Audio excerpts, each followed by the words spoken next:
Yep, I'm coming. I'm coming.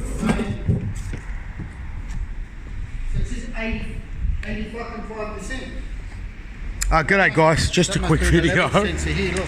Okay, we've had a lot of problems with these reductant pumps. So this is an AdBlue pump. This is an AdBlue sensor.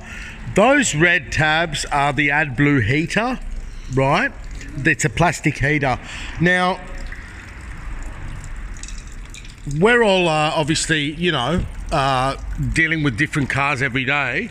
This particular vehicle is an Audi A7.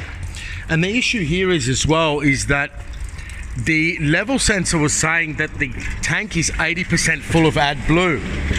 Bearing in mind this car recently left Audi service and the man refuses to go back there because they never filled up his AdBlue. Now, the car is about to shut itself down in 20 kilometers. He did originally have 800 kilometers, but the original fault was reductant pump low flow. Okay, so I'm not going to give you the PO number because that's over there, and I'm not going to make a big thing out of this video, but besides, back testing, wiring and stuff, I mean, use your common sense. The car's 4 years old. What's going to be wrong with the wiring? Does it look like there's anything wrong with the wiring? I don't think so. So one thing here is that there is a drain plug fitted to the vehicle. And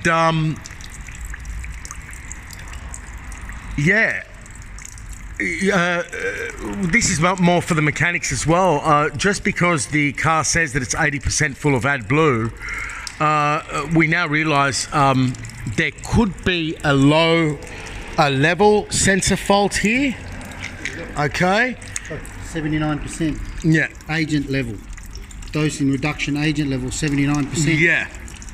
So there could be a fault in the sensor which has triggered a poor flow code, which regardless anyway, this part's over $3,000. The guy's gotten it online. I told him to go online and get it. It's a genuine part that came in a genuine box.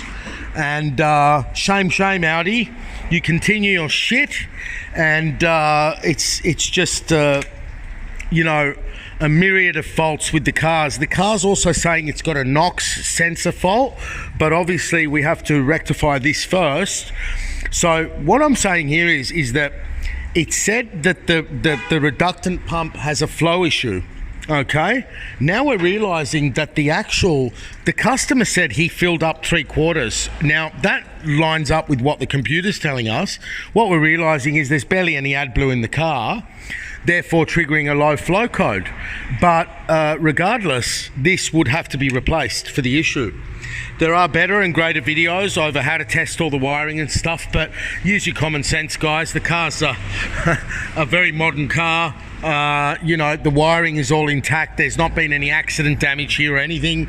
And we actually did test the wiring anyway, but I'm saying for those people that are concerned, whether it's a sender unit, a heater, a reductant heater, which is now common in the Mercedes as well, we've seen, or the actual pump flow volume, it's all in one unit. Okay, it's a very good design here. It's sitting in a separate tank over here. The diesel tank is on the other side, and obviously you can inspect all the lines and stuff, but we're quite surprised to now see a very, very low level of AdBlue. So it means that the car's not saying that there's a fault with the level. It's saying that there's a volume pump fault, and that's that. Okay, hope that helps. Bye.